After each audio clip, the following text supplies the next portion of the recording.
Criminal ഗൂഢാലോചന ഉണ്ട്. ആ ക്രിമിനൽ ഗൂഢാലോചന അന്വേഷിക്കണമെന്ന് മഞ്ജു പറഞ്ഞിടത്തുനിന്നാണ് എനിക്കെതിരെയുള്ള ഗൂഢാലോചന ആരംഭിച്ചത്. അതിന് അന്നത്തെ ഉയർന്ന ഒരു മേലുദ്യോഗസ്ഥയും അവര് തെരഞ്ഞെടുത്ത ഒരു സംഘം ക്രിമിനൽ പോലീസുകാരും ചേർന്ന് ആണ് ഇങ്ങനൊരു നടപടി ഉണ്ടാക്കിയത്. അതിനായിട്ട് ഈ കേസിലെ മുഖ്യപ്രതിയെ കൂട്ടുപിടിച്ച് അയാളുടെ ജയിലിൽ ഉണ്ടായിരുന്ന കൂട്ടുപ്രതികളെയും കൂട്ടുപിടിച്ചിട്ട് ഈ പോലീസ് സംഘം ഒരു കള്ളക്കഥ മെനഞ്ഞെടുക്കുകയാണ് ചെയ്തത്.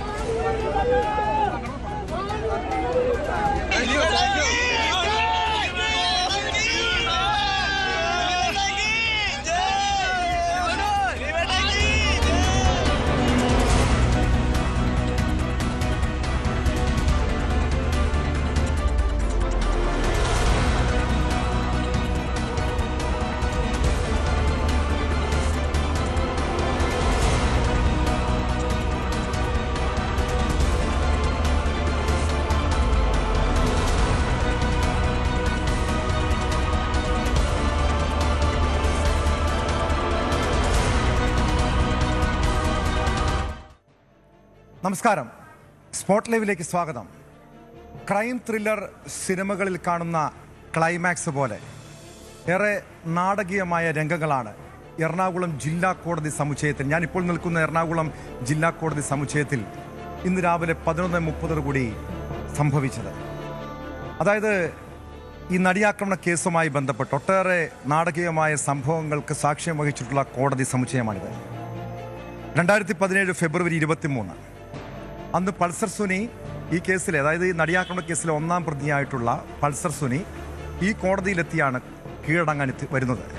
ഇവിടെ വെച്ച് പോലീസ് സംഘം അതിസാഹസ്യമായി പൾസർ സുനിയെ കീഴ്പ്പെടുത്തുന്നു. അതിനുശേഷമാണ് ഈ കേസിൽ ദിലീപിലേക്ക് അന്വേഷണം എത്തുന്നത്. ദിലീപാണ് ഈ കേസിലെ ഗൂഢാലോചനയ്ക്ക് പിന്നിൽ, കൊട്ടേഷന് പിന്നിൽ, കൂട്ടബലാത്സംഗത്തിന് കൊട്ടേഷൻ നൽകിയതെന്ന് ദിലീപിനെതിരായിട്ടുള്ള മൊഴികൾ ഉൾപ്പെടെ പുറത്തു വരുന്നു. ഇന്ന് രാവിലെ എറണാകുളം പ്രിൻസിപ്പൽ സെഷൻസ് കോടതിയിൽ നടിയാക്രമണ കേസിന്റെ വിധി വന്ന ശേഷം സിനിമാ സ്റ്റൈലിൽ ദിലീപും അഭിഭാഷകരും ഇറങ്ങി വന്നൊരു കാഴ്ചയുണ്ട്. അതായത് 7.5 വർഷത്തിലധികം നീണ്ട വിചാരണയ്ക്ക് ശേഷം ദിലീപ് കുറ്റവിമുക്തനാക്കപ്പെടുമ്പോൾ പല സംശയങ്ങളും ഇപ്പോഴും ഉയരുന്നു, പല ആരോപണങ്ങളും നിലനിൽക്കുന്നു. ഇരയ്ക്ക് നീതി കിട്ടിയില്ല എന്ന പല വാദങ്ങളും ഉയർത്തുന്നവരുണ്ട്. യഥാർത്ഥത്തിൽ കഴിഞ്ഞ 8.5 വർഷത്തിലധികം എന്താണ് നടിയാക്രമണ കേസിൽ സംഭവിച്ചത്? അപൂർവങ്ങളിൽ അപൂർവമായിട്ടുള്ള കേസ്, രാജ്യത്ത് തന്നെ നടുക്കിയ നടിയാക്രമണ കേസ്, കൂട്ടബലാത്സംഗത്തിന് കൊട്ടേഷൻ നൽകിയ അത്യപൂർവമായൊരു സംഭവം. അവിടെ ഇരയും പ്രതിയുമാകപ്പെട്ടത് ചലച്ചിത്ര താരങ്ങൾ. അങ്ങനെ നിരവധി പ്രത്യേകത ഉണ്ടായിരുന്നൊരു കേസാണ്. ഒടുവിൽ 8.5 വർഷത്തിന് ശേഷം വിധി വരുമ്പോൾ ദിലീപ് കുറ്റക്കാരനാകുന്നു, ദിലീപ് കുറ്റവിമുക്തനാകുന്നു. കുറ്റകൃത്യത്തിൽ നേരിട്ട് പങ്കെടുത്ത 6 പേർ, പൾസർ സുനി ഉൾപ്പെടെയുള്ള 6 പേർ കുറ്റക്കാരെന്ന് കോടതി വിധിച്ചിരിക്കുകയാണ്. അവർക്കുള്ള ശിക്ഷ, ഈ പ്രതികൾക്കുള്ള ശിക്ഷ ഈ മാസം 12-ാം തീയതി വിധിക്കും. ഈ സംഭവത്തിന് ശേഷം, വിധിക്ക് ശേഷം പുറത്തിറങ്ങിയ ദിലീപ് മാധ്യമങ്ങളോട് പ്രതികരിച്ചത് തനിക്കെതിരെയാണ് യഥാർത്ഥത്തിൽ ഗൂഢാലോചന നടന്നത്. അതിൽ ദിലീപ് വിരൽ ചൂണ്ടുന്നത് ആദ്യ ഭാര്യയായിട്ടുള്ള മഞ്ജു വാര്യലിലേക്കാണ്. ക്രിമിനൽ ഗൂഢാലോചന ഉണ്ട്. ആ ക്രിമിനൽ ഗൂഢാലോചന അന്വേഷിക്കണമെന്ന് മഞ്ജു പറഞ്ഞിടത്തുനിന്നാണ് എനിക്കെതിരെയുള്ള ഗൂഢാലോചന ആരംഭിച്ചത്. അതിന് അന്നത്തെ ഉയർന്ന ഒരു മേലുദ്യോഗസ്ഥയും അവര് തെരഞ്ഞെടുത്ത ഒരു സംഘം ക്രിമിനൽ പോലീസുകാരും ചേർന്ന് ആണ് ഇങ്ങനൊരു നടപടി ഉണ്ടാക്കിയത്. അതിനായിട്ട് ഈ കേസിലെ മുഖ്യപ്രതിയെ കൂട്ടുപിടിച്ച് അയാളുടെ ജയിലിൽ ഉണ്ടായിരുന്ന കൂട്ടുപ്രതികളെയും കൂട്ടുപിടിച്ചിട്ട് ഈ പോലീസ് സംഘം ഒരു കള്ളക്കഥ മെനഞ്ഞെടുക്കുകയാണ് ചെയ്തത്. യഥാർത്ഥ ഗൂഢാലോചന എന്ന് പറയുന്നത് എന്നെ പ്രതിയാക്കാനാണ്. സമൂഹത്തില് എന്റെ കരിയർ, എന്റെ ഇമേജ്, എന്റെ ജീവിതം നശിപ്പിക്കാൻ വേണ്ടി ചെയ്ത. പക്ഷേ ഞാൻ പറഞ്ഞോട്ടെ, നിങ്ങൾ 9 വർഷം പറഞ്ഞല്ല കേട്ടോ, ഞാനൊന്ന് 1 പ്രാവശ്യം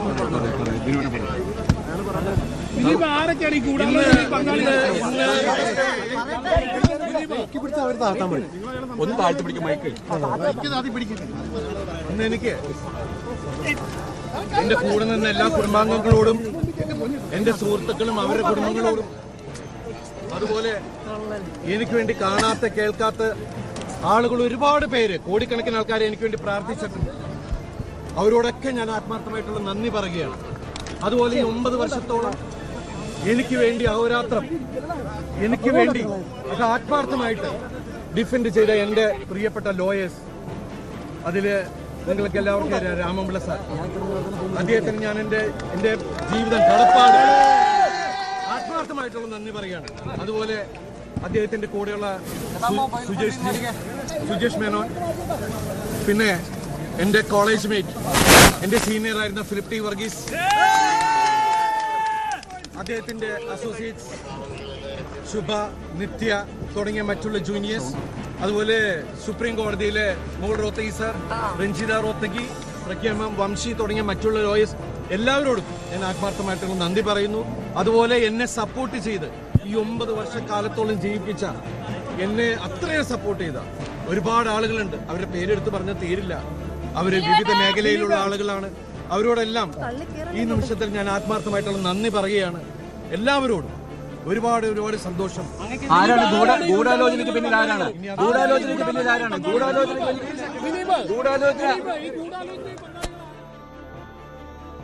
ദിലീപ് മഞ്ജു വാര്യർക്കെതിരെ മാത്രമല്ല പോലീസിനെതിരെയും ഗുരുതരമായിട്ടുള്ള ആരോപണം ഉന്നയിക്കുന്നുണ്ട്.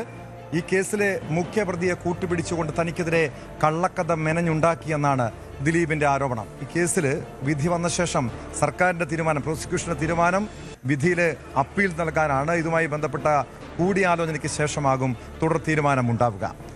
ഡാനി ഇപ്പോൾ കൂടി ചേരുന്നുണ്ട് വിവരങ്ങളുമായി. ഡാനി, പൊതുവെ കേരളത്തിലെ ഒരു പൊതുസമൂഹം ചിന്തിച്ചൊരു വിധിയല്ല ഇത്. കാരണം ദിലീപ് കുറ്റക്കാരനാകും, അങ്ങനെ ആകണമെന്നൊക്കെ വിധിച്ചവരുണ്ട്, അല്ലെങ്കിൽ അങ്ങനെ ചിന്തിച്ചവരുണ്ട്, അങ്ങനെ ആഗ്രഹിച്ചവരുണ്ട്. ഒരു പക്ഷേ അതിനുശേഷമുള്ള, ഈ വിധിക്ക് ശേഷമുള്ള ചില ചലച്ചിത്ര താരങ്ങളുടെ, വനിതാ ആക്ടിവിസ്റ്റുകളുടെയൊക്കെ ഫേസ്ബുക്ക് പ്രതികരണങ്ങളിൽ നിന്നും, ഫേസ്ബുക്കുകളിൽ നിന്നും, അതോടൊപ്പം പൊതുവായിട്ടുള്ള പ്രതികരണങ്ങളിൽ നിന്നും മനസ്സിലാക്കാൻ കഴിഞ്ഞത് ഇരയ്ക്ക് നീതി കിട്ടിയില്ല എന്നാണ്. എന്തുകൊണ്ടായിരിക്കാം അങ്ങനെ ഒരു സമൂഹം ആളുകൾ ഇപ്പോഴും ചിന്തിക്കുന്നത്? കാരണം ഈ വിധി വന്ന ശേഷം, കോടതി ഇത്തരമൊരു വിധി കൽപ്പിച്ച ശേഷം എന്തുകൊണ്ടായിരിക്കും ആളുകൾ അങ്ങനെ കരുതുന്നത്? ടോം, ഇതിലെ പുറത്തുനിന്ന് നമ്മളെപ്പോഴും പറയുന്നൊരു കാര്യമാണ്, പുറത്തുനിന്ന് നമുക്ക് എങ്ങനെ നോക്കിയും കാര്യങ്ങൾ പറയാം. പൊതുവിൽ വിലയിരുത്തലാകാം, വിമർശനങ്ങളാകാം, അല്ലെങ്കിൽ പുറമേ നിന്നുകൊണ്ട് വിധിപ്രസ്താവം അടക്കം നടക്കാം. പക്ഷേ കോടതിക്കകത്തേക്ക് വരുമ്പോൾ ഇതങ്ങനെയൊന്നുമല്ല. കോടതിക്കകത്തേക്ക് വരുമ്പോൾ സ്വാഭാവികമായും അതിൻ്റെ തെളിവുകളും അതിൻ്റെ എല്ലാ മെറിറ്റിലും പരിശോധിച്ച ശേഷം മാത്രമേ ഉള്ളൂ. കാരണം നമ്മളെല്ലാവരും പറയുന്നത് നീതിന്യായ കോടതികളാണ് അതിൻ്റെ ഒരു അവസാന വാക്ക് എന്ന് പറയുന്നത് നീതിയാണ്. അതിൽ കോടതിയാണ് അതിൽ അന്തിമമായ തീർപ്പ് കൽപ്പിക്കേണ്ടത്. നമ്മുടെ ഒരു വ്യവസ്ഥിതിയും അതുതന്നെയാണ്. അപ്പോൾ ഇത്തരം കാര്യങ്ങളിൽ പുറമേ നിന്ന് പറയുന്നതിനപ്പുറം, കാരണം പുറത്തു നിന്ന് നോക്കുമ്പോൾ പലരും പല രീതിയിലുള്ള കാഴ്ചപ്പാടുകളോ കാര്യങ്ങളോ അത്തരം കാര്യങ്ങളെല്ലാം തന്നെ ഉണ്ടാകും. പക്ഷേ ഇതിനകത്തേക്ക് വരുമ്പോൾ സ്വാഭാവികമായും സമർപ്പിക്കപ്പെടുന്ന തെളിവുകൾ, ശേഖരിക്കപ്പെടുന്ന സാക്ഷിമൊഴികൾ, അങ്ങനെ നിരവധിയായ കാര്യങ്ങളിലൂടെ എല്ലാം തന്നെ കടന്നുപോയാൽ മാത്രമേ അത് ഇഴകീറി പരിശോധിച്ചു കൊണ്ടാണ്, അതിൽ വാദപ്രസ്താവങ്ങൾ നടത്തിക്കൊണ്ടാണ്, ഇതിൽ ഓരോ തെളിവുകളും വിശദമായിട്ട് വാദപ്രതിവാദങ്ങളിലേക്ക് പോയതിന് ശേഷമാണ് ഈ ഒരു നിഗമനത്തിലേക്ക്, അല്ലെങ്കിൽ ഈ ഒരു വിധി പ്രസ്താവത്തിലേക്ക് എല്ലാം തന്നെ കോടതി കടക്കുകയും ചെയ്യുന്നത്. നമുക്കറിയാം ഈ കേസിൽ എത്രയോ സാക്ഷിമൊഴികൾ ഉണ്ടായിരുന്നു, എത്രയോ തെളിവുകൾ ഉണ്ടായിരുന്നു. ഇതെല്ലാം തന്നെ പരിശോധിച്ച ശേഷമാണ് ഈ ഘട്ടത്തിലേക്ക് പോകുന്നത്. പക്ഷേ പൊതുവിൽ ടോം പറഞ്ഞതുപോലെ പൊതുവിലുണ്ടായിരുന്ന ഒരു പ്രതീതി എന്ന് പറയുന്നത്, പബ്ലിക്കിലുണ്ടായിരുന്ന, പൊതുസമൂഹത്തിലുണ്ടായിരുന്നത് ദിലീപ് ഇതിൽ തെറ്റുകാരൻ എന്ന രീതിയിൽ, ദിലീപിൻ്റെ ഒരു ആസൂത്രണത്തിലാണ് ഇത് അത്രയും നടന്നത് എന്ന രീതിയിൽ തന്നെയായിരുന്നു. ഈ നിമിഷവും ആ രീതിയിൽ അങ്ങനെ കരുതുന്നവരും ഒട്ടനവധി ആളുകളുണ്ട്. പക്ഷേ നമുക്ക് കോടതിക്ക് മുന്നിലേക്ക് എത്തുമ്പോൾ, കോടതിക്ക് മുന്നിലേക്ക് സമാഹരിക്കപ്പെട്ട തെളിവുകൾക്ക് മുന്നിലേക്ക് എത്തുമ്പോൾ അത് കോടതിയുടെ നിരീക്ഷണം അതിൽ മറ്റൊന്നാകും. അത് സ്വാഭാവികമായ എൻ്റെ രീതി അങ്ങനെയാണ്. കാരണം അത് പരിശോധിക്കപ്പെട്ട ശേഷമാണ്, അതിൻ്റെ ഒരു വ്യക്തമായ വിശദീകരണത്തിലൂടെയാണ് കോടതി ഇതിലേക്ക് എത്തുന്നത്. അപ്പോൾ പൊതുസമൂഹം അല്ലെങ്കിൽ ഈ കേസുമായി ബന്ധപ്പെട്ടുകൊണ്ട് ഇത്രയൊന്നും ആഴത്തിലേക്ക് പോകാതെ, ഇത്രയൊന്നും പരിശോധിക്കപ്പെടാതെ ഇങ്ങനെ ഒരുപക്ഷെ അത്തരം വിലയിരുത്തലുകൾ ഉണ്ടാകാം. തീർച്ചയായും. അതായത് ഞാൻ സൂചിപ്പിച്ചതനുസരിച്ച് ഗൂഢാലോചന കുറ്റം ദിലീപിനെതിരെ തെളിയിക്കാൻ പ്രോസിക്യൂഷന് കഴിഞ്ഞില്ല. അതുതന്നെയാണ് ദിലീപ് കേസിൽ നിന്നും കുറ്റവിമുക്തനാകാനും കാരണമായത്. എവിടെയായിരിക്കാം പ്രോസിക്യൂഷന് വീഴ്ച സംഭവിച്ചതെന്നൊരു ചോദ്യം അത് വിശദമായി തന്നെ പരിശോധിക്കേണ്ടതാണ്. ഒരുപക്ഷേ വിധി പ്രസ്താവത്തിൻ്റെ പകർപ്പ് പുറത്തു വന്ന ശേഷം ഇതുമായി ബന്ധപ്പെട്ടൊരു വ്യക്തത വരുമെന്ന് തന്നെ പ്രതീക്ഷിക്കാം. തുടക്കം മുതൽ പ്രോസിക്യൂഷൻ അന്വേഷണ സംഘത്തിൻ്റെ ഭാഗത്തൊരു വീഴ്ച ഉണ്ടായിരുന്നു. കാരണം ദിലീപ് ഒരു ഉന്നതനാണ്, മലയാള സിനിമയെ അടക്കി ഭരിച്ചിരുന്ന വ്യക്തി, ജനപ്രിയ നായകൻ, വലിയ സ്വാധീനമുള്ള, രാഷ്ട്രീയപരമായും അല്ലാതെയും വലിയ സ്വാധീനമുള്ള വ്യക്തി. അങ്ങനെ ഒരു വ്യക്തിയെ അറസ്റ്റ് ചെയ്യാൻ പോലീസിന് തുടക്കത്തിലുണ്ടായിരുന്ന ഒരു മടി, അല്ലെങ്കിൽ പോലീസ് അവിടെ കാണിച്ചൊരു അലംഭാവമായിരിക്കുമോ ഈ കേസിൽ ഇത്തരമൊരു വിധി ഉണ്ടാകാനുള്ള, തിരിച്ചടി ഉണ്ടാകാനുള്ള, പ്രോസിക്യൂഷൻ തിരിച്ചുണ്ടാകാൻ കാരണമായത്? ടോം, അതിൽ ടോം പറഞ്ഞതുപോലെ ഇപ്പോൾ അലംഭാവം എന്ന് പറയാം. പക്ഷേ പോലീസ് ഉദ്യോഗസ്ഥർ പക്ഷേ അവർ പറയുന്നത് കരുതലോടെ നീങ്ങിയെന്നാണ് അവർ പറയുന്നത്. കാരണം ഈ പറഞ്ഞതെല്ലാമാണ്. ദിലീപ് മലയാള സിനിമയിൽ ഒരു ഉന്നതനാണ്. നേരത്തെ നമ്മൾ പറഞ്ഞുകൊണ്ടിരുന്നത് പോലെ ഒരു സമഗ്രാധിപത്യമുള്ള ഒരാളാണ് ദിലീപ് എന്ന് പറയുന്നത്. അപ്പോൾ അത്തരക്കാരനെതിരെ മുന്നോട്ട് നീങ്ങുമ്പോഴേക്കും ഒരു ചുവട് പോലും പിഴയ്ക്കരുത് എന്നത് ആ പോലീസിനുണ്ടായിരുന്ന ഒരു നിർബന്ധ ബുദ്ധി തന്നെ. അതുകൊണ്ടാണ് ഈ ആദ്യഘട്ടത്തിൽ പൾസർ സുനിയും വിജീഷും എല്ലാം തന്നെ അറസ്റ്റിലാകുമ്പോൾ ഈ ആദ്യഘട്ട പ്രതികൾ, ശിക്ഷിക്കപ്പെട്ട പ്രതികളടക്കം 6 പേരടക്കം അറസ്റ്റിലാകുമ്പോൾ പോലും ദിലീപിനെതിരെ അതിൽ കൃത്യമായ രീതിയിൽ അവരുടെ ഭാഗത്തു നിന്ന് മൊഴികൾ ഉണ്ടായിരുന്നു എന്നാണ് സൂചിപ്പിച്ചത്.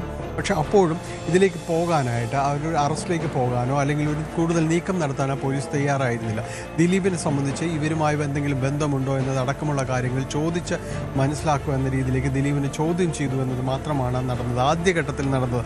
പിന്നീട് അതങ്ങ് പോകുന്നു. പിന്നീടാണ് ഈ കത്ത് പുറത്തു വരിക, അതോടൊപ്പം തന്നെ ഈ ഇതുമായി ബന്ധപ്പെട്ട ശബ്ദരേഖകളെല്ലാം തന്നെ പുറത്തേക്ക് വരുന്നതെല്ലാം തന്നെ ഒരു സുപ്രഭാതത്തിൽ വളരെ പെട്ടെന്ന് വരികയാണ്. അതിനുശേഷമാണ് ദിലീപിനെ ചോദ്യം ചെയ്യുക എന്ന കാര്യത്തിലേക്കെല്ലാം നീങ്ങുന്നത്. പക്ഷെ അതിക്ക് മുമ്പേ ദിലീപ് തന്നെ ഈ ഇതുമായി ബന്ധപ്പെട്ടുകൊണ്ട് DGPക്ക് പരാതി നൽകുന്നു, തന്നെ ഭീഷണിപ്പെടുത്തുന്നു എന്ന രീതിയിലുള്ള ഒരു പരാതിയെല്ലാം തന്നെ നൽകുന്നു. അപ്പോൾ പോലീസ് പിന്നെയും മുന്നോട്ട് നീങ്ങുന്നു, ചോദ്യം ചെയ്യുക എന്ന രീതിയിലേക്ക്. അതിൽ ഒരു അലംഭാവം എന്ന് പറയാൻ കഴിയില്ല. കാരണം അതിൽ തെളിവുകളുടെ ഒരു ക്രോഡീകരണം അവിടെ നടക്കുന്നുണ്ട്. കാരണം ദിലീപ് ഈ പൾസർ സുനിയും മറ്റും കസ്റ്റഡിയിലിരിക്കുമ്പോൾ അവരെ കോടതിയിലേക്ക് കൊണ്ടുപോകുമ്പോൾ ഒരു പോലീസ് ഉദ്യോഗസ്ഥൻ, ഒരു പോലീസ് ഡ്രൈവറുടെ ആണെന്നാണ് എനിക്ക് മനസ്സിലാക്കുന്നത്, അനീഷ് എന്ന് പറയുന്ന ഒരു CPOയുടെ മൊബൈൽ ഉപയോഗിച്ചുകൊണ്ടാണ് വിളിക്കുന്നത്. ദിലീപിനെ വിളിച്ചു എന്നാണ് പറയുന്നത്. ഇതിലേക്ക് അടക്കം പോകേണ്ടതുണ്ടായിരുന്നു. ഇതിൽ പിന്നീട് 3 പേർ മാപ്പുസാക്ഷികളായിട്ടുണ്ട്. ഈ കേസുമായി ബന്ധപ്പെട്ടുകൊണ്ട് അറസ്റ്റ് ചെയ്യപ്പെട്ട 3 പേർ മാപ്പുസാക്ഷികളാണ്. അവരെല്ലാം തന്നെ മൊഴികൾ, ഈ അനീഷ് ഉൾപ്പെടെയുള്ളവരെല്ലാം തന്നെ മൊഴികളും അതിനെ സാധൂകരിക്കുന്ന രീതിയിലുള്ള. അപ്പോൾ മുഴുവൻ തെളിവുകളും ശേഖരിച്ചുകൊണ്ട് ദിലീപിലേക്ക് എത്തുക, ദിലീപിനെ കൃത്യമായ രീതിയിൽ ദിലീപിന് ഗൂഢാലോചനയിൽ പങ്കുണ്ടെങ്കിൽ, കുറ്റകരമായ ഒരു ഗൂഢാലോചന നടന്നിട്ടുണ്ടെങ്കിൽ ഈ 120B എല്ലാം തന്നെ ചുമത്തുമ്പോൾ അതിൽ നിന്ന് പുറത്തേക്ക് വരിക എന്നത്, അത് തെളിയിക്കുക എന്നത് തന്നെ ഒരു വലിയ പണി തന്നെയാണ്. കാരണം അത് തെളിയിക്കപ്പെടുക, ഒരു ഗൂഢാലോചന തെളിയിക്കപ്പെടുക എന്നതാണ് പലരും പറയുന്നത്. ഇത് ശ്രമകരമായ ഒരു ജോലിയാണ്. അതെങ്ങനെ തെളിയിക്കും എന്നതാണ്. അപ്പോൾ അതിലേക്കെല്ലാം തന്നെ പോകുമ്പോഴേക്കും കൂടുതൽ തെളിവുകൾ സമാഹരിക്കുക എന്ന ലക്ഷ്യത്തോടു കൂടി തന്നെയാണ് പോലീസ് മുന്നോട്ട് പോയത്, ഈ അന്വേഷണ സംഘം മുന്നോട്ട് പോയത്. അതിൽ അവർ പറയുന്നത്, കാരണം ഡാനി സൂചിപ്പിച്ചതുപോലെ ഇവിടെ ഏറ്റവും പ്രധാനപ്പെട്ട വെല്ലുവിളി ഈ ദിലീപിനെതിരെ ഗൂഢാലോചന കുറ്റം തെളിയിക്കാൻ തക്കതായിട്ടുള്ള രീതിയിലുള്ള തെളിവുകൾ കണ്ടെത്താൻ അന്വേഷണ സംഘത്തിന് കഴിയാതെ പോയതാണ്.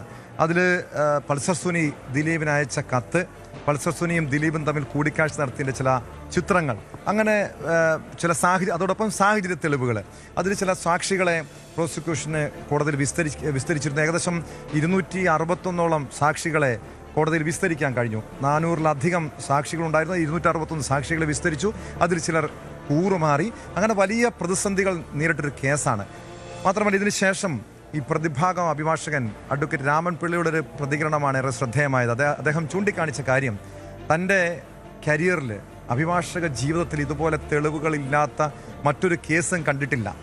2022 ഈ കേസിൻ്റെ പ്രോസിക്യൂഷൻ അവസാനിക്കേണ്ടതായിരുന്നു, ഇതിൻ്റെ വിചാരണ അവസാനിക്കേണ്ടതായിരുന്നു. പക്ഷേ വിചാരണ നീണ്ടുപോയി. അതിൽ പ്രോസിക്യൂഷനെയാണ് അദ്ദേഹം കുറ്റപ്പെടുത്തുന്നത്. ഈ കേസിലുണ്ടായിട്ടുള്ള ഈ രീതിയിലുള്ള നടപടികൾ, അതായത് കോടതി വിധിക്ക് ശേഷം അഡ്വക്കേറ്റ് രാമൻപിള്ളയുടെ വസതിയിലെത്തി ദിലീപ് അദ്ദേഹത്തെ കണ്ട് നന്ദി രേഖപ്പെടുത്തി. മാധ്യമങ്ങളോട് സംസാരിച്ചപ്പോഴും ദിലീപ് അഡ്വക്കേറ്റ് വി രാമൻപിള്ളയുടെ ഇടപെടലിനെയാണ് കൃത്യമായും നന്ദി പറഞ്ഞത്. അതിനുശേഷമുള്ള ഈ വിധിക്ക് ശേഷമുള്ള അഡ്വക്കേറ്റ് രാമൻപിള്ളയുടെ വാക്കുകളിലേക്ക്. ഇത്രയൊരു കേസ് ഞാൻ നടത്തിയിട്ടില്ല. ഞാനിപ്പോൾ 1/2 നൂറ്റാണ്ട് കഴിഞ്ഞ കേസാണ് തുടങ്ങിയിട്ട്. ഇതുപോലെ ഒരു തെളിവും സത്യമായിട്ടൊരു തെളിവില്ലാത്ത ഒരു ചാർജ് കണ്ടിട്ടുമില്ല. ഈ കാലം അത്രയും ഈ കേസിൽ തന്നെ സ്റ്റിക്ക് ഓൺ ചെയ്ത് നിൽക്കാൻ സാറിനെ പ്രേരിപ്പിച്ച ഘടകമാണ് ഒരു കള്ളക്കേസ്, അത് ഇപ്പം ഞാൻ ആ കേസ് മാറിക്കഴിഞ്ഞാൽ പിന്നെ നടക്കത്തില്ല. ഞാൻ എൻ്റെ കാലിൻ്റെ ഓപ്പറേഷൻ പോലും മാറ്റിയത് ഈ കേസ് കൊണ്ട്. 2020 ജാനുവരി കേസ് തുടങ്ങി. 2021 ഡിസംബർ ആയപ്പോഴത്തേക്ക് 200 സാക്ഷികൾ വിസ്തരിച്ചു കഴിഞ്ഞു. ലാസ്റ്റ് വിറ്റ്നസ് ബൈജു പൗലോസ്, അയാളുടെ മൊഴിയെടുക്കാൻ വേണ്ടി വെച്ച ദിവസമാണ്. അന്ന് പ്രോസിക്യൂട്ടർ ഒരു കാര്യമില്ല ഇറങ്ങിപ്പോയി. അതുകൊണ്ട് പെറ്റീഷൻ കൊടുത്തു, ഫർദർ ഇൻവെസ്റ്റിഗേഷൻ. അയാൾ കോടതി ഹാജരായില്ല. അങ്ങനെയാണ് മാറിപ്പോകുന്നത്. അല്ലെങ്കിൽ 2022 ഏപ്രിലിൽ തീരേണ്ട കേസ്. വിധി അന്തിമമല്ലെന്നും മേൽക്കോടതികൾ ഉണ്ടെന്നും മുൻ DGP ബി സന്ധ്യ പ്രതികരിച്ചു. അന്വേഷണ സംഘം നല്ല രീതിയിൽ പ്രവർത്തിച്ചു, എന്നാൽ ഗൂഢാലോചന തെളിയിക്കാൻ വെല്ലുവിളിയായിരുന്നു. അന്തിമ വിധി വരെയും ഇരയ്ക്കൊപ്പം ഉണ്ടാകുമെന്നും ബി സന്ധ്യ പ്രതികരിച്ചു. ആദ്യത്തെ കുറ്റകൃത്യത്തിൽ നേരിട്ട് ഏർപ്പെട്ട പ്രതികൾ കുറ്റം ചെയ്തു എന്ന് തെളിഞ്ഞിരിക്കുന്നു. ഗൂഢാലോചന എപ്പോഴും ഒരു വെല്ലുവിളിയാണ്. പ്രോസിക്യൂഷൻ അത് തെളിയിച്ചില്ല. തീർച്ചയായിട്ടും ഇത് അന്തിമ വിധിയല്ല. മേൽക്കോടതികൾ ഉണ്ട്. എന്താണ് സംഭവിക്കുന്നത് എന്ന് നമുക്ക് നോക്കാം. തീർച്ചയായിട്ടും അന്തിമ വിധി വരെ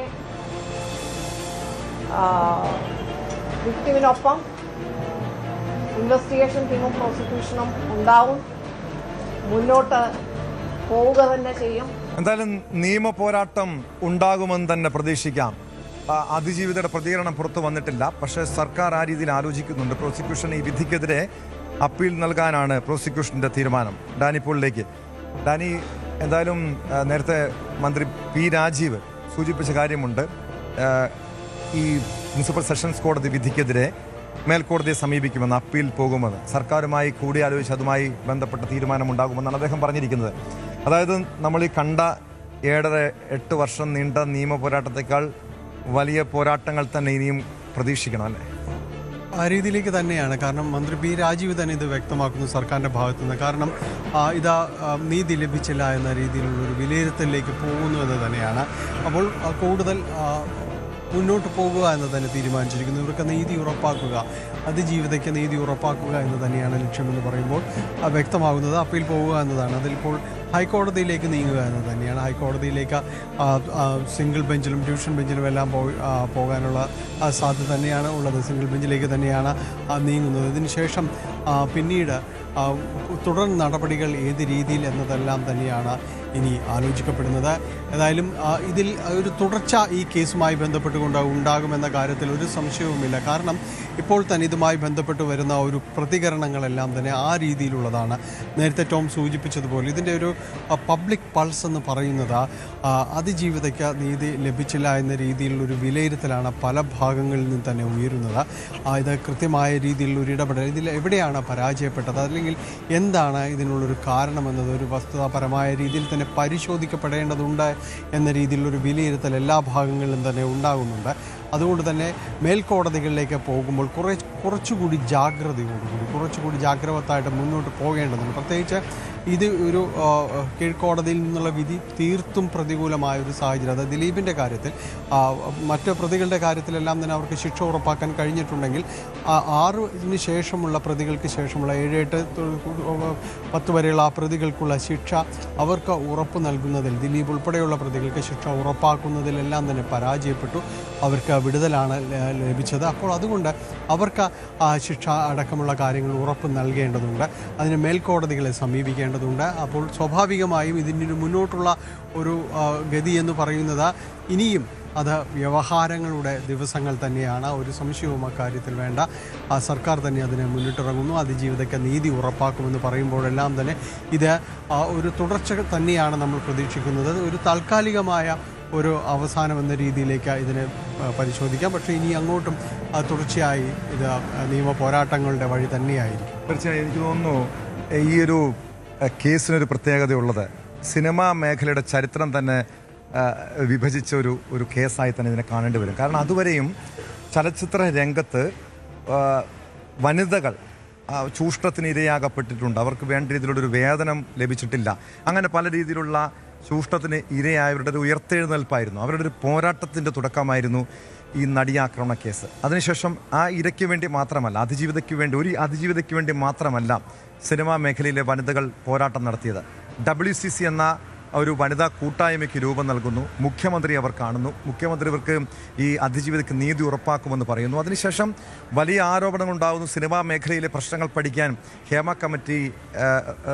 ഹേമ കമ്മീഷനെ നിയോഗിക്കുന്നു. അങ്ങനെ ഹേമ കമ്മിറ്റി റിപ്പോർട്ട് പുറത്തു വരാൻ വീണ്ടും പോരാട്ടങ്ങൾ നടത്തേണ്ട സാഹചര്യം പോലും ഉണ്ടാകുന്നു. ഇതിനുശേഷം നമ്മൾ കണ്ടത്, അതായത് ഈ അമ്മ സംഘടനയിൽ തന്നെ വലിയൊരു വിഭജിപ്പ് ഉണ്ടാവുകയും വലിയൊരു പിളർപ്പുണ്ടാവുകയും വനിതാ പ്രവർത്തകർ, ഏതാനും ചില വനിതാ പ്രവർത്തകർ അവിടെ നിന്നും മാറുകയും WCC എന്ന കൂട്ടായ്മ രൂപീകരിക്കുകയും ചെയ്തു. ഈ വിധിക്ക് ശേഷവും WCCയിൽ പഴയ വനിതാ കൂട്ടായ്മയിലുണ്ടായിരുന്ന ഈ അതിജീവിതയ്ക്കൊപ്പം തുടക്കം മുതൽ പോരാട്ടം നടത്തിയവർ പാർവതി തിരുവോത്ത്, രമ്യ തമ്പീശൻ, റിമ കല്ലിങ്കൽ ഉൾപ്പെടെയുള്ളവർ നടിക്ക് ഈ അതിജീവിതയ്ക്ക് പരസ്യ പിന്തുണയുമായി എത്തിയിട്ടുണ്ട്. അതിജീവിതയ്ക്ക് പിന്തുണയുമായി എത്തിയ സുഹൃത്തുക്കൾ അവർ എഴുതിയിരിക്കും, ദിലീപിനെ കുറ്റവിമുക്തനാക്കിയതിന് പിന്നാലെ അവൾക്കൊപ്പം എന്നെഴുതിയ പോസ്റ്ററുകൾ സമൂഹ മാധ്യമങ്ങളിൽ അവർ പ്രസിദ്ധീകരിച്ചു. ശ്രദ്ധാപൂർവം തയ്യാറാക്കിയ തിരക്കഥയുടെ ക്രൂരമായ പ്രദർശനമാണ് ഇപ്പോൾ കാണുന്നതെന്നാണ് പാർവതി വിമർശിച്ചത്. ഇതോടൊപ്പം ഏറെ ശ്രദ്ധേയമായിട്ടുള്ളൊരു പ്രതികരണം പുറത്തു വന്നത് അജിതയുടെയാണ്. നടി ആക്രമിച്ച കേസിലെ വിധി നീതി നിഷേധമെന്നാണ് അജിത പറഞ്ഞത്. മറിച്ചൊരു വിധി പ്രതീക്ഷിച്ചിരുന്നില്ല. ദിലീപ് ജയിലിൽ കിടന്നത് തന്നെ വലിയ കാര്യമാണെന്നും അജിത പറഞ്ഞു. നീതി നിഷേധമാണ് എന്ന് പറയാതെ വയ്യ. തെളിവുകളില്ലാത്തത് കൊണ്ടല്ല ഈ വിധി വന്നത് എന്ന് ഞാൻ വിചാരിക്കുന്നു. പല തരത്തിലുമുള്ള സ്വാധീനങ്ങൾ ഇതിൽ കളിച്ചിട്ടുണ്ട്. ഇത് പിന്നെ പണമോ മറ്റു തരത്തിലുള്ള വ്യക്തിപരമായ സ്വാധീനങ്ങളോ എന്തൊക്കെയാണ് കളിച്ചതെന്നുള്ളത് പിന്നീട് ചരിത്രം പറയും. ഇത് ഉയർന്ന കോടതിയിൽ പോയാൽ ഒരു പക്ഷേ വിജയം കിട്ടിയേക്കാം. അതുകൊണ്ട് ദിലീപിനുള്ള ആ ഭീഷണിയുണ്ടല്ലോ, അത് അവസാനിക്കുന്നില്ല. മാത്രമല്ല, എനിക്ക് പറയാനുള്ളത് ഞാൻ അതിജീവിതയാണ്. ആ നടി, ആക്രമിക്കപ്പെട്ട നടി ഞാൻ അതിജീവിതയാണ് എന്ന് പ്രഖ്യാപിച്ചതിലൂടെ തന്നെ അവർ വിജയിച്ചു കഴിഞ്ഞിരിക്കുന്നു. അവർക്ക് സാങ്കേതികമായി ഇപ്പോൾ ഒരു തോൽവി ഉണ്ടായാലും അതൊരു തോൽവിയായിട്ടേ കേരളത്തിലെ ജനങ്ങളോ സ്ത്രീകളോ കണക്കാക്കുന്നില്ല. അവൾക്കൊപ്പം എന്നുള്ളത് ഇന്നും ജനങ്ങൾ അവൾക്കൊപ്പം തന്നെയാണ്. ഈ സിനിമാ മേഖലയിൽ തുടക്കത്തിൽ നടിയാക്രമണ കേസിന് പിന്നാലെ അതിജീവിതയ്ക്ക് ഒപ്പമാണ് എന്ന് പരസ്യമായി പ്രഖ്യാപിച്ചവർ പോലും, സിനിമാ സംഘടനകൾ പോലും ദിലീപിനെ തള്ളിപ്പറയാൻ തുടക്കത്തിൽ തയ്യാറായിരുന്നില്ല. പക്ഷേ ദിലീപിൻ്റെ അറസ്റ്റ് ജൂലൈ തുടക്കത്തിൽ ഉണ്ടാകുന്നു. അതിനുശേഷം ദിലീപിനെ അമ്മയിൽ നിന്ന്, ഫെഫ്കയിൽ നിന്ന്, സിനിമാ സംഘടനകളിൽ നിന്നൊക്കെ പുറത്താക്കുന്ന സാഹചര്യമുണ്ടായി. പ്രത്യേകിച്ചും ദിലീപിന് ഇപ്പോൾ കുറ്റവിമുക്തനായ സാഹചര്യത്തിൽ ഇനി എന്തായിരിക്കാം അമ്മ ഉൾപ്പെടെയുള്ള സംഘടനകൾ എടുക്കാൻ പോകുന്ന തീരുമാനം? അതും ഏറെ ശ്രദ്ധേയമാണ്. ഫെഫ്ക ജനറൽ സെക്രട്ടറിയുടെ പ്രതികരണം പുറത്തു വന്നിട്ടുണ്ട്. ദിലീപിനെ ഫെഫ്കയിലേക്ക് തിരിച്ചെടുക്കുന്ന കാര്യത്തിൽ ഉൾപ്പെടെ തീരുമാനമുണ്ടാകും. യഥാർത്ഥത്തിൽ ഈ കേസ് സിനിമാ മേഖലയെ പല ചാലുകളാക്കി ഇതിനെ മാറ്റി. മാത്രമല്ല, ഫെഫ്ക അംഗങ്ങളെപ്പോലും പോലീസ് പലതവണ അകാരണമായി ചോദ്യം ചെയ്തു. ഈ വിധിയിൽ അമിതാഹ്ലാദമോ പ്രതിഷേധമോ ഇല്ലെന്നും വി ഉണ്ണികൃഷ്ണൻ പറഞ്ഞു. ഞങ്ങൾ ദിലീപിനെ ട്രേഡ് യൂണിയൻ എന്ന നിലയിൽ ക്രിമിനൽ കുറ്റാരോപിതനായ അദ്ദേഹത്തെ അംഗത്വത്തിൽ നിന്നും സസ്പെൻഡ് ചെയ്തു.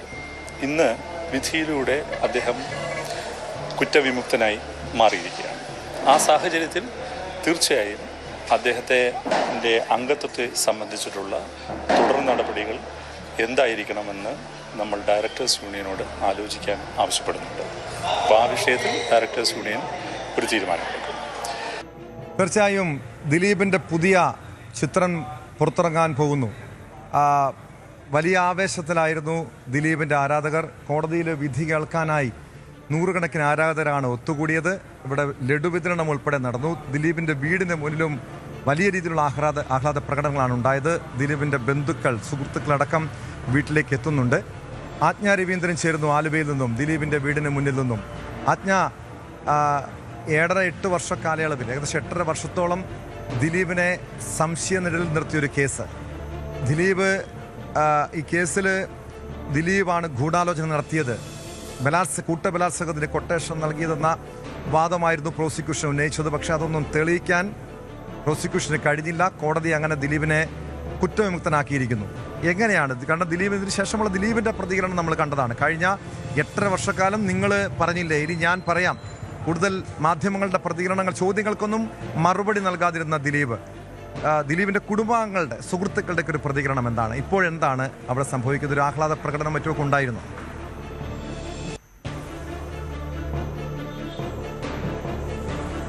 ഉണ്ടായിരുന്നു ടോം. ശരിക്കും ഈ ദിലീപിന്റെ വീടിന്റെ മുന്നിലായിട്ട് Dileep fans association cake cut ചെയ്യുകയും ലഡു വിതരണം ചെയ്യുകയും ചെയ്ത് വലിയ ആൾക്കൂട്ടമായിരുന്നു അവിടെ ഉണ്ടായിരുന്നത്. ദിലീപിന്റെ കുടുംബം, സുഹൃത്തുക്കൾ, മക്കൾ എല്ലാവരും അവിടെ ഉണ്ടായിരുന്നു. ദിലീപ് എത്തിയപ്പോൾ തന്നെ വലിയ ആഹ്ലാദ പ്രകടനത്തോടു കൂടിയാണ് ഫാൻസ് അസോസിയേഷൻ ദിലീപിനെ എതിരേറ്റത് തന്നെ.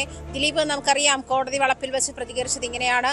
അതായത് മഞ്ജു പറഞ്ഞ ക്രിമിനൽ ഗൂഢാലോചന, അതിലാണ് ഈ ഇത് തുടങ്ങുന്നത്. പക്ഷേ അത് ആ ഗൂഢാലോചന എൻ്റെ നേരെ, അല്ലെങ്കിൽ എന്നെ കെണിയിൽപ്പെടുത്താൻ, എന്നെ കൊടുക്കാൻ വേണ്ടി അത് പോലീസും ഒരു ഉന്നത പോലീസ് ഉദ്യോഗസ്ഥയും അവരുടെ അന്വേഷണ സംഘവും ചേർന്ന്, അവരുടെ മറ്റുദ്യോഗസ്ഥരും പോലീസ് ഉദ്യോഗസ്ഥരും ചേർന്ന് തനിക്കെതിരെ കെണിയുണ്ടാക്കി തൻ്റെ കരിയർ, ജീവിതം തുടങ്ങിയവയൊക്കെ തുലയ്ക്കാൻ വേണ്ടിയിട്ടുള്ള നീക്കമായിരുന്നു അത്. ആ ഗൂഢാലോചനയുടെ ഭാഗമായിട്ടാണ് ഈ കഴിഞ്ഞ 8.5 വർഷം അല്ലെങ്കിൽ 9 വർഷം എൻ്റെ കരിയർ ഇങ്ങനെ പോയത്, അല്ലെങ്കിൽ എൻ്റെ ജീവിതം ഇങ്ങനെ പോയത് എന്ന് പറയുന്ന ഒരു പ്രതികരണത്തിലേക്കാണ് മാധ്യമപ്രവർത്തകർ ആരാണ് ഗൂഢാലോചനയ്ക്ക് പിന്നിലെന്ന് പറയുമ്പോഴും ദിലീപ് പെട്ടെന്ന് പറഞ്ഞത് ടോം സൂചിപ്പിച്ചതുപോലെ 9 വർഷം നിങ്ങൾ പറഞ്ഞില്ല, ഇനി ഞാൻ പറയട്ടെ എന്ന് പറഞ്ഞു. പക്ഷേ ഗൂഢാലോചനയ്ക്ക് പിന്നിൽ ആരാണ് എന്ന് ആരുടെയും നേരെ ഈ പോലീസ് ഉദ്യോഗസ്ഥയും, അതായത് ഉന്നത പോലീസ് ഉദ്യോഗസ്ഥയും പോലീസുകാരും ചില മാധ്യമ പ്രവർത്തകരും ചേർന്ന് തനിക്കെതിരെ ഗൂഢാലോചന നടത്തി എന്നുള്ള ആരോപണമാണെങ്കിൽ പോലും ആരുടെയും നേരെ പേരെടുത്ത് പറയുകയോ അതല്ലെങ്കിൽ ആരുടെയും നേരെ വിരൽ ചൂണ്ടുകയോ ചെയ്തില്ല എന്ന് വേണം പറയാൻ. എന്നിരുന്നാലും ടോം സൂചിപ്പിച്ചതുപോലെ പ്രോസിക്യൂഷന് ദിലീപിന് മേലുള്ള ഗൂഢാലോചന കുറ്റം, ക്രിമിനൽ ഗൂഢാലോചന തെളിയിക്കാൻ കഴിഞ്ഞില്ല എന്ന് തന്നെയാണ് കോടതി കണ്ടെത്തിയ ഏറ്റവും പ്രധാന അപാകത. ആ ഒരു സാഹചര്യത്തിലാണ് 1 മുതൽ 6 വരെയുള്ള പ്രതികൾ ഒരു കുറ്റകൃത്യത്തിൽ നേരിട്ട് പങ്കെടുത്തവരാണ്. അതായത് നമ്മൾ നേരത്തെ കേട്ടില്ല, കൊട്ടേഷൻ നൽകി ഒരു സ്ത്രീയെ ബലാത്സംഗം ചെയ്യുക എന്നുള്ള പ്രമാദമായ കേസ്, അതല്ലെങ്കിൽ അത്തരം സമാനതകളില്ലാത്ത ഒരു കേസ്, അത് കൂട്ടബലാത്സംഗത്തിലേക്ക് മാറിയിരിക്കുകയാണ് കോടതി വിധിയോടെ എന്ന് വേണം പറയാൻ. 1 മുതൽ 6 വരെയുള്ള പ്രതികൾ ഈ ബലാത്സംഗവുമായി ബന്ധപ്പെട്ട ഇതിലുണ്ടായിരുന്നതാണ്, വാഹനത്തിലുണ്ടായിരുന്നതാണ്. ഇതിൽ 2ാമത്തെ പ്രതി മാത്രമാണ് ഇതിൽ വാഹനത്തിലുണ്ടായിരുന്നത്. അയാൾ തന്നെയായിരുന്നു നടിയുടെ ഡ്രൈവർ, നടിയുടെ വാഹനം ഓടിച്ചിരുന്ന അയാൾ തന്നെയായിരുന്നു. അങ്ങനെ ഒരു സാഹചര്യത്തിൽ പൾസർ സുനി മുതൽ പ്രദീപ് വരെയുള്ള 6 പ്രതികൾ കുറ്റക്കാരാണ് എന്ന് കോടതി കണ്ടെത്തിയിട്ടുണ്ട്. 12-ാം തീയതി അവർക്കുള്ള ശിക്ഷാവിധി ഉണ്ടാവുകയും ചെയ്യും. എന്നിരുന്നാലും അഡ്വക്കേറ്റ് ബി രാമൻപിള്ള ആയിരുന്നു അദ്ദേഹത്തിന്റെ, ദിലീപിന്റെ അഡ്വക്കേറ്റ്. അദ്ദേഹം പറഞ്ഞത് ഇങ്ങനെയാണ്: സത്യവും നീതിയും ന്യായവും ഒരു ദിവസം ജയിക്കും. ഒരു കാരണവശാലും ഇത്തരം ക്രിമിനൽ ഗൂഢാലോചന തെളിയിച്ച് അയാളെ കുറ്റക്കാരനാക്കാൻ കഴിയില്ല. അത് അത്തരത്തിലുള്ള ഇതൊന്നും, അതായത് ക്രിമിനൽ ഗൂഢാലോചനയൊന്നും ദിലീപ് നടത്തിയിട്ടില്ല. അതിനുള്ള തെളിവുകളാണ് പ്രോസിക്യൂഷൻ ആ കാര്യത്തിൽ പാളിപ്പോയി എന്നുള്ള കാര്യം കൂടി പറയുന്നത്. 2 തവണ പ്രോസിക്യൂഷൻ പിന്മാറുന്ന സാഹചര്യമുണ്ട്, പ്രോസിക്യൂട്ടേഴ്സ് പിന്മാറുന്ന സാഹചര്യം ഉണ്ടായിരുന്നു. അതും ഈ പ്രിൻസിപ്പൽ സെഷൻസ് കോടതി ജഡ്ജുമായി തെറ്റിയ കാരണം, അവരുമായി പ്രശ്നമായത് കാരണം 2 തവണ പ്രോസിക്യൂട്ടേഴ്സ് പിന്മാറി. 3-ാം തവണ എത്തിയ അഡ്വക്കേറ്റ് അജകുമാർ ആയിരുന്നു ഈ അവസാന ഘട്ടത്തിൽ 3ാമത്തെ പ്രോസിക്യൂട്ടർ. അദ്ദേഹമായിരുന്നു കോടതിയിൽ നടിക്ക് വേണ്ടി ഹാജരായിരുന്നതും. അങ്ങനെ ഒരു സാഹചര്യത്തിൽ പ്രോസിക്യൂട്ടർമാർ പിന്മാറുന്ന സാഹചര്യമുണ്ടായി. പ്രോസിക്യൂഷന് തെളിവുകൾ നിരത്താൻ ദിലീപിനെതിരെ ഗൂഢാലോചന കുറ്റം ചമച്ചത് അത് തെളിയിക്കാൻ കഴിഞ്ഞിട്ടില്ല എന്ന് തന്നെയാണ് പറയുന്നത്. ബാലചന്ദ്രകുമാറിന്റെ വെളിപ്പെടുത്തലോട് കൂടിയാണ് ഈ ഒരു ക്രിമിനൽ ഗൂഢാലോചന വ്യക്തമാണ് എന്നൊരു പോലീസ് കുറ്റപത്രം വരുന്നതും. 2021 ഡിസംബറിലാണ് ബാലചന്ദ്രകുമാർ, അതായത് ആദ്യഘട്ടത്തിൽ ഇതിന്റെ കുറ്റപത്രം സമർപ്പിച്ച് വിചാരണ തുടങ്ങിയിരുന്ന കാലഘട്ടത്തിൽ കോവിഡിന്റെ കുറച്ചു കാലം വിചാരണ മുടങ്ങിയിരുന്ന കാലം കൂടി ഉണ്ടായിരുന്നു. അതിനുശേഷം 2021 ഡിസംബറിലാണ് ബാലചന്ദ്രകുമാർ ഇത്തരത്തിലൊരു വെളിപ്പെടുത്തലുമായി രംഗത്തെത്തുന്നത്. പൾസർ സുനിയെ തനിക്കറിയാം, ദിലീപിന്റെ പത്മസരോവരം എന്ന് പറയുന്ന ഈ വീട്ടിൽ വെച്ച് ദിലീപിൻ പലതവണ താൻ പൾസർ സുനിയെ കണ്ടിട്ടുണ്ട്. അന്ന് പൾസർ സുനിയുടെ കയ്യിൽ പണമുണ്ടായിരുന്നു. ദിലീപ് അയാളുടെ തോളിൽ കൈയിട്ടാണ് സംസാരിച്ചത്. ദിലീപിന്റെ സഹോദരൻ അനൂപ് പൾസർ സുനിയെ പരിചയപ്പെടുത്തിയത് ഇങ്ങനെയാണ്: ഇത് സുനി എന്നാണ്, പൾസർ സുനി എന്ന് പറഞ്ഞാലേ ഇവനെ അറിയുകയുള്ളൂ, അത് എവിടെയെങ്കിലും പൾസർ ബൈക്കുകൾ കണ്ടാൽ അത് അപ്പോഴേ അടിച്ചുകൊണ്ട് പോകും, അതുകൊണ്ടാണ് അങ്ങനെ എന്ന് അനൂപ് പരിചയപ്പെടുത്തിയെന്നുമാണ് ബാലചന്ദ്രകുമാരൻ അന്ന് വെളിപ്പെടുത്തൽ നടത്തിയിരുന്നത്. അതേ തുടർന്ന് വീണ്ടും കുറ്റപത്രം സമർപ്പിക്കുകയും അതിൽ വീണ്ടും അന്വേഷണ സംഘം വീണ്ടും അന്വേഷണം നടത്തുകയും ദിലീപിനെതിരെ ശക്തമായ തെളിവുകൾ കൊണ്ടുവരികയും ചെയ്യുന്ന ഒരു സാഹചര്യത്തിലാണ് ഈ പൾസർ സുനിയുമായി ബന്ധമുണ്ട് എന്ന് ദിലീപിന് ബന്ധമുണ്ട് ഉണ്ടായിരുന്നു എന്ന് കൃത്യമായ എവിഡൻസോടുകൂടി കൊണ്ടുവരുന്ന ഒരു സാഹചര്യത്തിലാണ് അഡ്വക്കേറ്റ് പി രാമൻപിള്ള പറയുന്നത്. ഈ ദിലീപ് ഒരു നടനാണ്, അദ്ദേഹത്തിന് നിരവധി കോൺടാക്റ്റുകൾ ഉണ്ടാകാം. ഈ പല തവണയും പല സെറ്റുകളിലും ഒക്കെ ഡ്രൈവറും മറ്റുമായി ജോലി ചെയ്തിട്ട് പൾസർ സുനിയെ പോലെയുള്ള ഒരാളോടും അദ്ദേഹത്തിന് ബന്ധമുണ്ടായിരുന്നിരിക്കാം. അല്ലെങ്കിൽ അത്തരം ബന്ധങ്ങൾ ഉണ്ടാകുന്നത് ഇതുമായി ബന്ധപ്പെട്ടിട്ടല്ല, അല്ലെങ്കിൽ ഇതുമായിട്ട് അതിനെ ചേർത്ത് വായിക്കാൻ പറ്റില്ല എന്ന് തന്നെയായിരുന്നു അഡ്വക്കേറ്റ് പി രാമൻപിള്ള കോടതിയിൽ വാദിച്ചത്. എന്തായാലും ഈ പ്രിൻസിപ്പൽ സെഷൻസ് കോടതിയിലെ വിധിന്യായം അനുസരിച്ച് ദിലീപ് കുറ്റവിമുക്തനാണ്. ദിലീപ് കുറ്റവിമുക്തനാക്കിയിരിക്കുകയാണ്. 1 മുതൽ 6 പ്രതികൾ മാത്രമാണ് അതിൽ കുറ്റക്കാരെന്നാണ് പ്രിൻസിപ്പൽ സെഷൻസ് കോടതി ജഡ്ജി ഹണിയം വർഗീസിന്റെ വിധി. അങ്ങനെയാണ്. എന്തായാലും 12-ാം തീയതി ഇതുമായി ബന്ധപ്പെട്ടുള്ള ശിക്ഷാവിധി തീരുമാനിക്കും.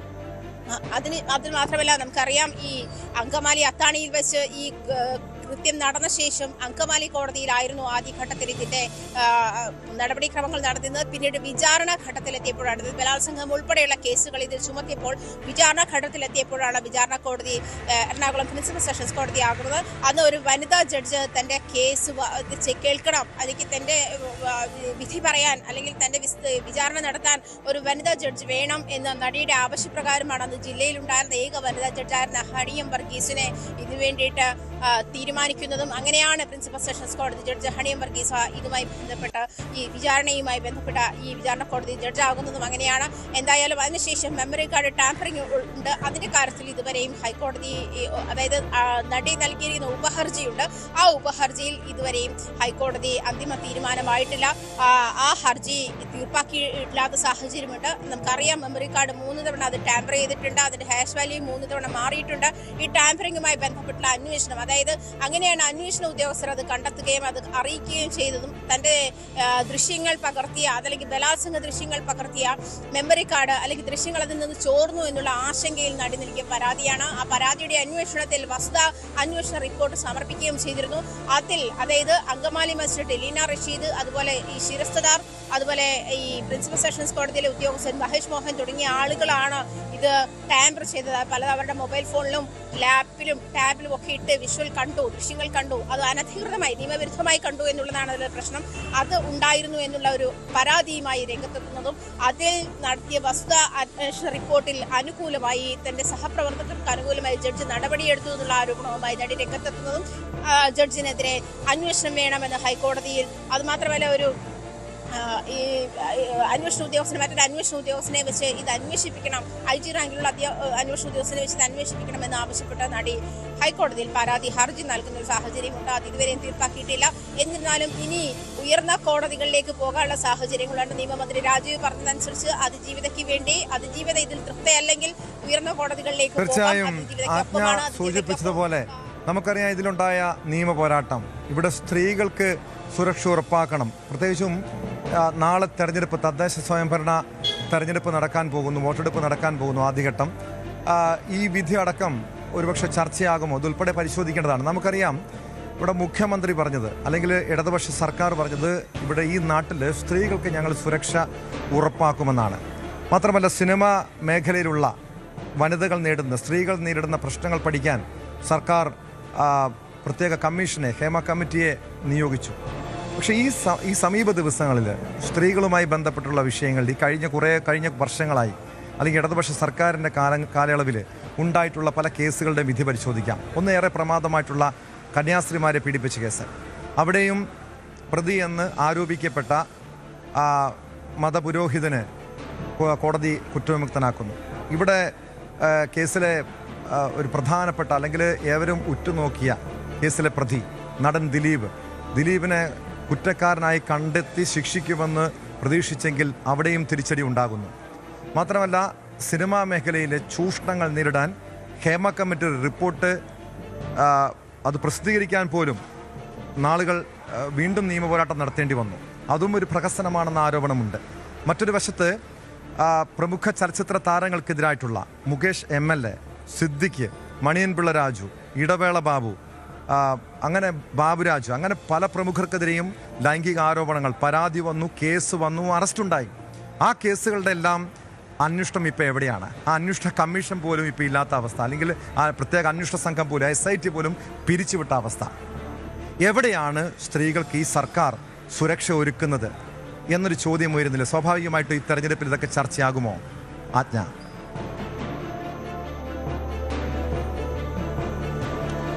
തീർച്ചയായിട്ടും കാരണം പ്രധാനമായും ഈ ഒരു വിധിയുമായി ബന്ധപ്പെട്ട് ലോകമെമ്പാടുമുള്ള മലയാളികൾ അങ്ങേയറ്റം ആശങ്കയോടെ കാത്തിരുന്നതും പ്രതീക്ഷയോടെ കാത്തിരുന്നതും ഇതുമായി ബന്ധപ്പെട്ട സ്ത്രീ സുരക്ഷയുമായി ബന്ധപ്പെട്ടുള്ള ഒരു വിധി എന്ന് തന്നെയായിരുന്നു. കാരണം ഒരു സ്ത്രീ അവരുടെ ജോലി ചെയ്യുന്ന സമയത്ത് അവർ അതിക്രൂരമായി പീഡിപ്പിക്കുന്നു. അതും ഇത്തരത്തിൽ സമാനതകളില്ലാത്ത ഒരു കേസ് എന്നുള്ള നിലയിലേക്ക് അതിനെ കൊട്ടേഷൻ നൽകി ഒരു സ്ത്രീയുടെ ദൗർബല്യം ആണ് ഇത്തരത്തിൽ പൂർണ്ണമായും ഒരു സ്ത്രീയെ തകർത്ത് കളയാമെന്നുള്ള ഉദ്ദേശത്തോടു കൂടി അവരെ ബലാത്സംഗം ചെയ്യുന്നു. അത് ദൃശ്യങ്ങൾ പകർത്തി വെച്ച് അവരെ ബ്ലാക്ക്മെയിൽ ചെയ്യാനുള്ള ശ്രമങ്ങൾ ഉണ്ടാക്കുന്നു. ഇത്തരം സാഹചര്യത്തിൽ ആ സ്ത്രീ പൂർണ്ണമായും ഒറ്റപ്പെട്ട നിലയിൽ ഈ പോരാട്ടം തുടരുകയാണ്. കഴിഞ്ഞ 8 വർഷവും 2017 ഫെബ്രുവരി 17 തുടങ്ങിയ അന്നാണ് നടി ആക്രമിക്കപ്പെടുന്നതും അതിന്റെ അടുത്ത ദിവസവും തന്നെ ഇവര് അറസ്റ്റിലാവുകയും ചെയ്തിരുന്നു. പ്രധാനപ്പെട്ട പ്രതികളൊക്കെ അറസ്റ്റിലാവുകയും ചെയ്തിരുന്ന സാഹചര്യമുണ്ട്. ഫെബ്രുവരി 18 തന്നെ അറസ്റ്റിലാവുകയും ചെയ്തു. അന്ന് തുടങ്ങിയ പോരാട്ടമാണ്. അതിനുശേഷമാണ് അതേ വർഷം തന്നെ ജൂണിലാണ് ദിലീപിനെ ചോദ്യം ചെയ്യാൻ വിളിപ്പിക്കുന്നതും പിന്നീട് ജൂലൈ 10 ദിലീപിനെ അറസ്റ്റ് ചെയ്യുന്നത്. 13 മണിക്കൂർ നീണ്ട ചോദ്യം ചെയ്യലിനൊടുവിലാണ് ഇതൊക്കെ. പക്ഷേ കോടതിക്ക് മുൻപാകെ ഈ ടോം പറഞ്ഞതുപോലെ ഈ മതപുരോഹിതന്റെ കേസായാലും ഇപ്പോൾ ഹേമ കമ്മിറ്റി റിപ്പോർട്ടുമായി ബന്ധപ്പെട്ട് പരാതിയുമായി രംഗത്ത് വന്ന ആലുവ സ്വദേശിനിയായ നടി അവരെ ഉന്നയിച്ച 6 പേർക്കെതിരെ നടത്തിയ പരാതികൾ ഇതൊക്കെ വ്യാജമാണെന്ന് പിന്നീട് കണ്ടെത്തുന്നു. പക്ഷേ ഹേമ കമ്മിറ്റിയുമായി ബന്ധപ്പെട്ട പ്രവർത്തനങ്ങൾ ഈ 4.5 വർഷത്തിൽ ഒരിക്കൽ പോലും സിനിമാ മേഖലയിൽ തനിക്ക് ഇത്തരത്തിലുള്ള രൂക്ഷമായ അനുഭവങ്ങൾ ഉണ്ടായി എന്ന് വ്യക്തമാക്കിക്കൊണ്ട് രംഗത്തെത്തിയിരുന്ന ഒരു ലേഡി ആയിരുന്നില്ല അവരെന്നുള്ള കാര്യം ഹേമ കമ്മിറ്റിയും വ്യക്തമാക്കുന്നുണ്ട്.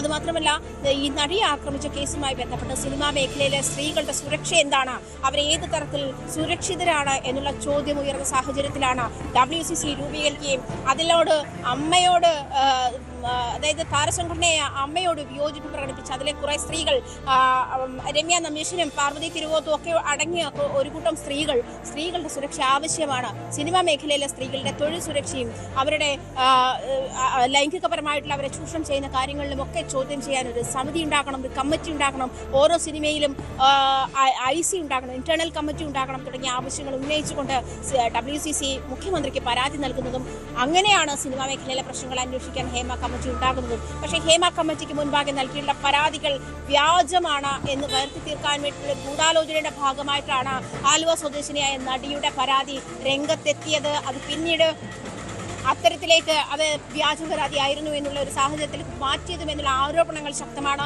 ഇതൊക്കെ ആരോപണങ്ങളാണ്. അതുമാത്രമല്ല സോഷ്യൽ മീഡിയയിലെ ഒരു ഇൻഫ്ലുവൻസ് കണ്ടിട്ട് ഒരു ജഡ്ജിന് ഒരു വിധി എഴുതാൻ കഴിയില്ല എന്നുള്ള കാര്യത്തിൽ വ്യക്തതയുണ്ട്. പല ജഡ്ജിമാരും നേരത്തെ ഗ്രീഷ്മയുടേതടക്കമുള്ള വിധിയിൽ പല ജഡ്ജിമാരുടെയും പ്രതികരണം അങ്ങനെയാണ്. സോഷ്യൽ മീഡിയയുടെ ഇൻഫ്ലുവൻസ് അനുസരിച്ചിട്ട് നമുക്കൊരു അല്ലെങ്കിൽ അവിടുത്തെ അഭിപ്രായത്തിന് പെർസെൻറ്റേജ് അനുസരിച്ചിട്ട് നമുക്ക് ഒരു വിധിയിലേക്ക് പോകാൻ കഴിയില്ല എന്ന് പല ജഡ്ജിമാരും വ്യക്തമാക്കിയിട്ടുള്ളതാണ്. ഇവിടെ എറണാകുളം പ്രിൻസിപ്പൽ സെഷൻസ് കോടതി ജഡ്ജിന് മുന്നിലും തെളിവുകളാണ് മുഖ്യം. കോടതിക്ക് മുൻപാകെ തെളിവുകൾ വേണം. ആ തെളിവുകൾ പ്രസന്റ് ചെയ്യാനും അത് കൃത്യമായി പ്രൊസീഡ് ചെയ്യാനും പ്രോസിക്യൂഷനോ അല്ലെങ്കിൽ അതാണ് ഞാൻ സൂചിപ്പിച്ചതുപോലെ ആ തെളിവുകൾ കൃത്യമായി സമർപ്പിക്കാൻ പ്രോസിക്യൂഷന് കഴിയാതെ പോയതാണ് തിരിച്ചടിയായത്. അങ്ങനെ വലിയ രീതിയിലുള്ള തിരിച്ചടി ഉണ്ടായ ഒരു കേസ്, പ്രോസിക്യൂഷൻ തിരിച്ചടി ഉണ്ടായ കേസ്. ഇനി ദിലീപിൻ്റെ ഒരു ഭാവി എന്തായിരിക്കും അതുൾപ്പെടെ എന്തായാലും പരിശോധിക്കേണ്ടതാണ്. കാരണം വിവിധ ചലച്ചിത്ര സംഘടനകളുണ്ട്. ആ സംഘടനകളുടെ തീരുമാനങ്ങൾ അതിനിർണായകമാണ്. പ്രത്യേകിച്ചും അമ്മ സംഘടനയിലേക്ക് ദിലീപ് തിരികെ വരുമോ, ഫെഫ്കയിലേക്ക് ദിലീപിനെ തിരികെ എടുക്കുന്ന കാര്യം പരിഗണിക്കും എന്ന് ജനറൽ സെക്രട്ടറി ബി ഉണ്ണികൃഷ്ണൻ വ്യക്തമാക്കിയിട്ടുണ്ട്. ദിലീപിൻ്റെ പുതിയ സിനിമ വരാൻ പോകുന്നു. ഡാനി ഇപ്പോൾ ചേരുന്നു. ഡാനി, എന്തായാലും ദിലീപിൻ്റെ ഒരു ഭാവി എന്താണെന്നൊരു ചോദ്യം സ്വാഭാവികമായി വരാം.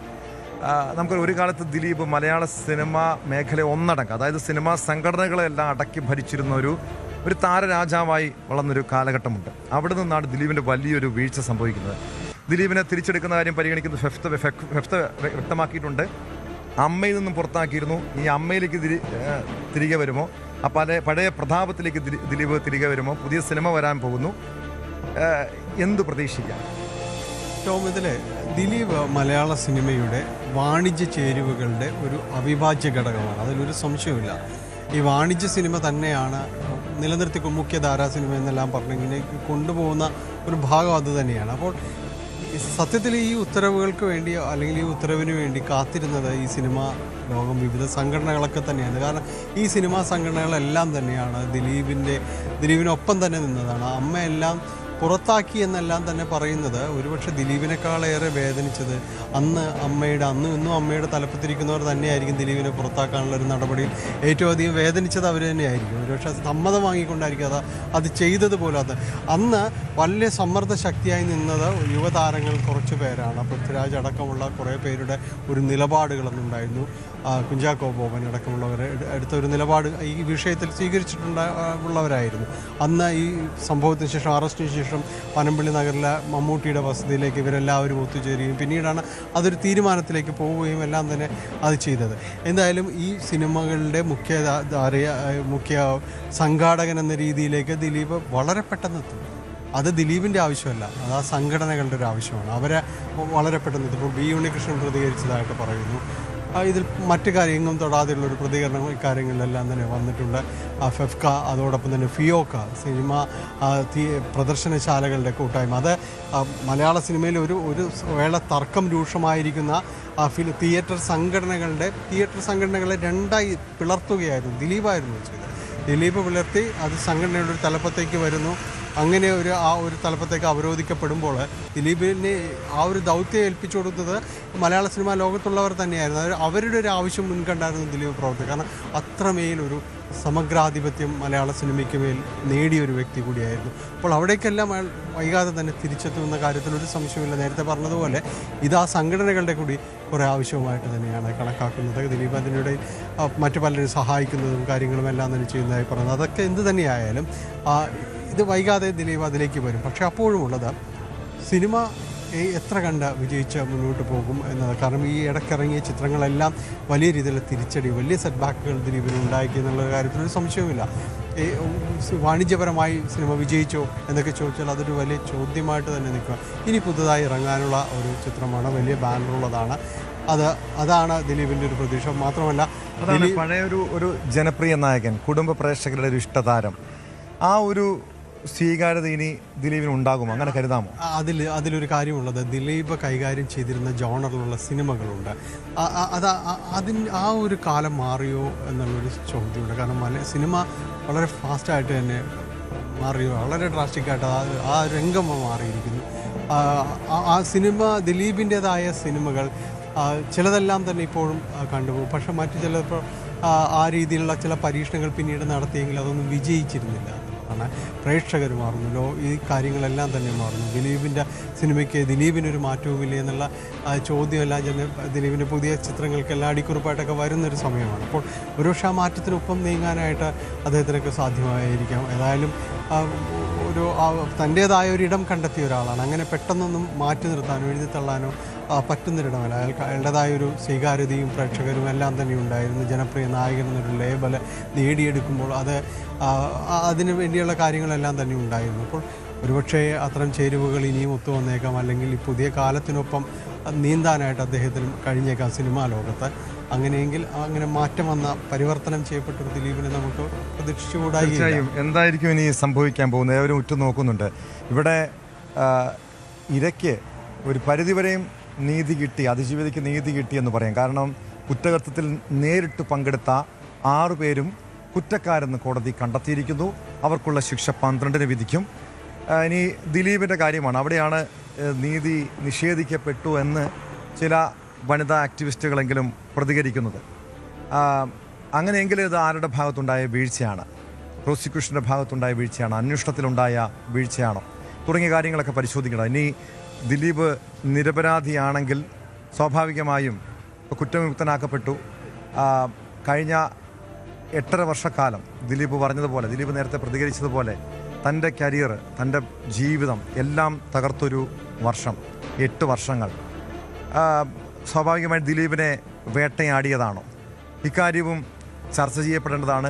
ദിലീപിന് തിരിച്ച് സിനിമയിലേക്ക് വരുമ്പോൾ ദിലീപിനെ മലയാളി പ്രേക്ഷകർ സ്വീകരിക്കുമോ? അതോടൊപ്പം ഈ അതിജീവിതയ്ക്കും ഒപ്പം നിൽക്കേണ്ടതാണ്, പിന്തുണ കൊടുക്കേണ്ടതാണ്. അവരുടെ ഒരു അതിജീവനത്തിൻ്റെ നാളുകളായിരുന്നു, പോരാട്ടത്തിൻ്റെ നാളുകളായിരുന്നു. ഇനിയും ഇപ്പോൾ വിധി വന്നുവെങ്കിൽ പോലും, വിചാരണ കോടതിയിൽ നിന്നും വിധി വന്നുവെങ്കിൽ പോലും ഇനിയും നിയമ പോരാട്ടങ്ങൾ ഉണ്ടാകുമെന്ന് പ്രതീക്ഷിക്കാം.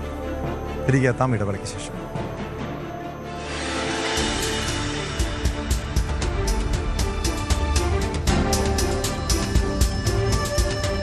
െതിരായ ലൈംഗികാരോപണ കേസിലെ രണ്ടാമത്തെ ഇരയുടെ മൊഴിയാണിത്. പ്രത്യേക അന്വേഷണ സംഘത്തിന് മുൻപിൽ 23-കാരി മൊഴി നൽകി. AIG ജി പൂങ്കുഴലിയാണ് മൊഴി രേഖപ്പെടുത്തിയത്. ഈ മൊഴിയുടെ വിശദാംശങ്ങളടക്കം പ്രത്യേക അന്വേഷണ സംഘം കോടതിയിൽ സമർപ്പിച്ചിട്ടുണ്ട്.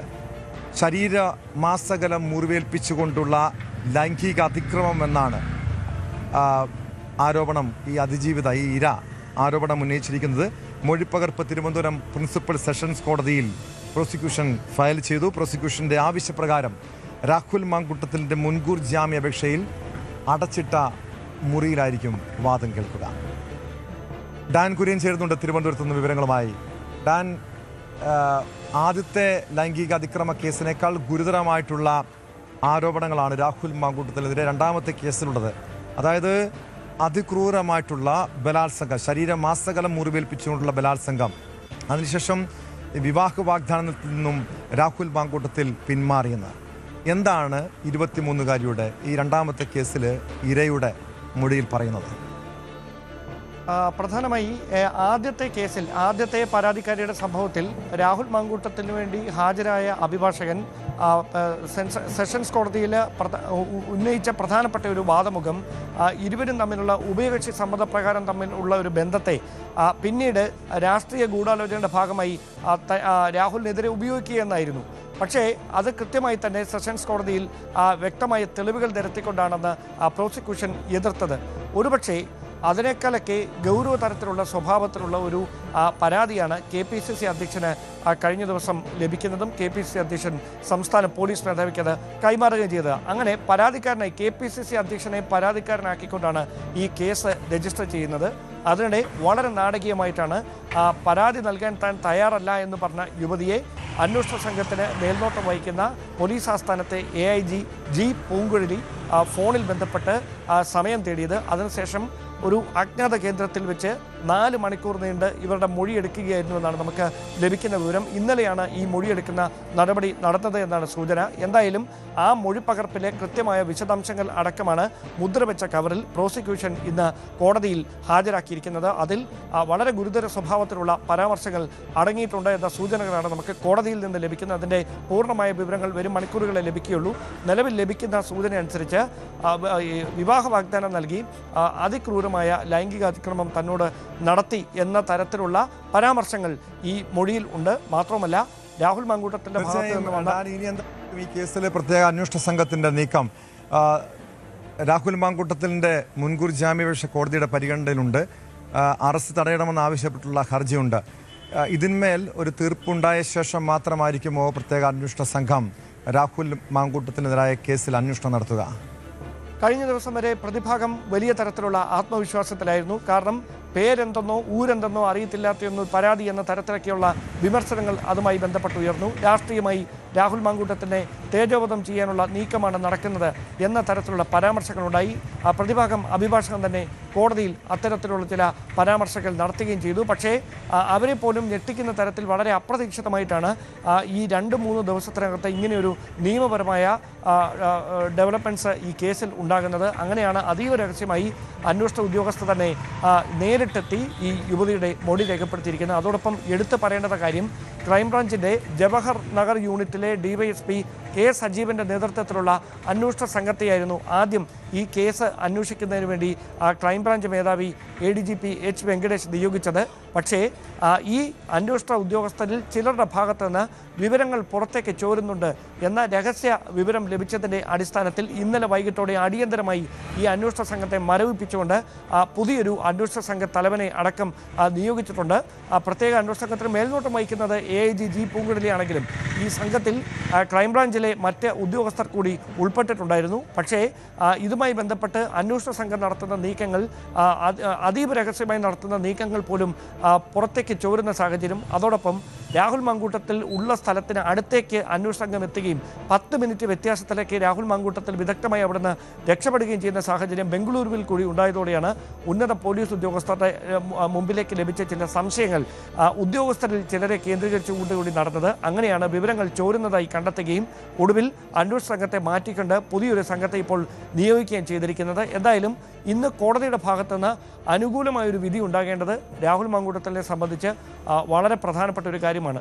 അതേസമയം ഏത് വിധേനയും അറസ്റ്റ് തടയുക എന്നുള്ള അല്ലെങ്കിൽ അങ്ങനെയുള്ള പ്രതിഭാഗത്തിൻ്റെ വാദങ്ങൾ മറുവാദം ഉന്നയിച്ചുകൊണ്ട് ചെറുക്കാനായിരിക്കും പ്രോസിക്യൂഷൻ ശ്രമിക്കുക. അതിൽ പ്രധാനമായി മുദ്രവെച്ച കവറിൽ ഈ യുവതി കൈമാറിയിരിക്കുന്ന മൊഴിയിലെ അതീവ രഹസ്യ സ്വഭാവമുള്ള മൊഴിയിലെ വിശദാംശങ്ങൾ കോടതിക്ക് അതിൻ്റെ നിജസ്ഥിതി പരിശോധിക്കുമ്പോൾ അതിൽ വസ്തുതയുണ്ടെന്ന് പ്രാഥമികമായി ബോധ്യപ്പെടുന്ന സാഹചര്യം ഉണ്ടായാൽ രാഹുൽ മാങ്കൂട്ടത്തിനത് വലിയ തിരിച്ചടിയായി മാറും, പ്രതിഭാഗത്തിനത് വലിയ തിരിച്ചടിയായി മാറും. അങ്ങനെയെങ്കിൽ ഒരു കടുത്ത നീക്കത്തിലേക്ക് കഴിഞ്ഞ തവണ ഉണ്ടായ ഒരു പരാജയം അല്ലെങ്കിൽ ഒരു തിരിച്ചടി അത് മറികടക്കാനേ ഒരു കടുത്ത നീക്കത്തിലേക്ക് അന്വേഷണ സംഘം കടക്കാനുള്ള സാധ്യതകളാണ് കാണുന്നത്. അതിനുള്ള സാധ്യതകൾ എത്രത്തോളം ഉണ്ട് എന്ന കാര്യത്തിൽ കോടതിയുടെ ഭാഗത്തു നിന്ന് വരുന്ന വിധി തന്നെയാകും നിർണായകമായി മാറുക. വ്യക്തമാണ്. ഡാൻ കുര്യനാണ് വിവരങ്ങൾ നൽകിയത്. മറ്റൊരു ഞെട്ടിപ്പിക്കുന്ന വാർത്തയാണ് സ്പോട്ട് ലൈവിന് പരിശോധിക്കുന്നത്. പെൻഷൻ തുക നൽകാത്തതിന് മുത്തശ്ശിയെ ചെറുമകൻ കൊല്ലപ്പെടുത്തി.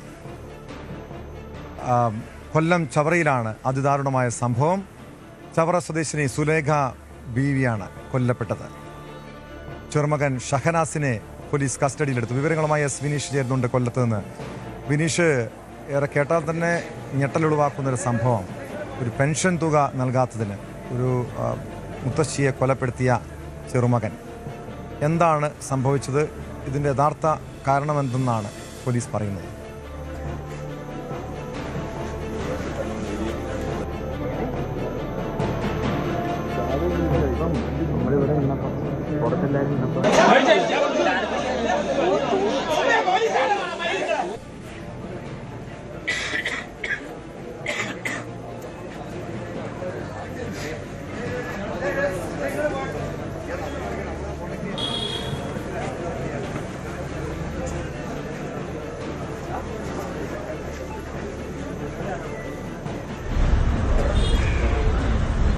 കൊല്ലം ചവറയിലായിരുന്നു സംഭവം ഉണ്ടായത്. കഴിഞ്ഞ ദിവസം രാത്രി 7 മണിയോട് കൂടിയാണ് ഈ ഒരു സംഭവം തന്നെ പുറത്തറിയുന്നത്.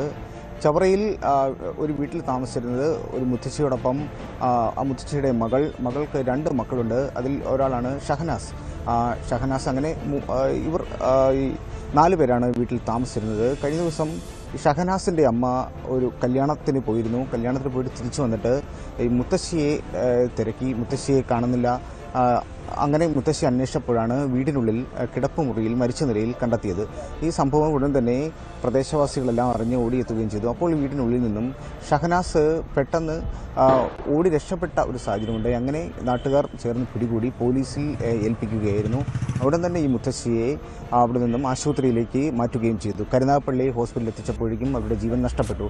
ഇതാണ് സംഭവം. ഇതുമായി ബന്ധപ്പെട്ട് ചവറ പോലീസ് ഇപ്പോൾ അന്വേഷണം ആരംഭിച്ചിട്ടുണ്ട്. നിലവിൽ ഇവരുടെ പോസ്റ്റ്മോർട്ടം റിപ്പോർട്ട് കിട്ടിയെങ്കിൽ മാത്രമേ ഈ ഒരു സംഭവത്തിൽ കൂടുതൽ വ്യക്തത വരികയുള്ളൂ. ഇപ്പോൾ ഈ ഷഹനാസ് പോലീസ് കസ്റ്റഡിയിലാണ് ഉള്ളത്. ഷഹനാസിൻ്റെ പേരിൽ മുൻപും അടിപിടി കേസുകളെല്ലാം തന്നെ ഉണ്ടായിരുന്നു. അതുകൊണ്ട് പോലീസിന് ചില സംശയങ്ങളുണ്ട്. അപ്പോൾ ഈ മരണകാരണത്തെക്കുറിച്ച് വ്യക്തത വരണമെങ്കിൽ ഈ പോസ്റ്റ്മോർട്ടം റിപ്പോർട്ട് വന്നെങ്കിൽ മാത്രമേ കഴിയുകയുള്ളൂ. എന്തായാലും ഈ ഷഹനാസ് ഇപ്പോൾ പോലീസ് കസ്റ്റഡിയിൽ തുടരുകയാണ്.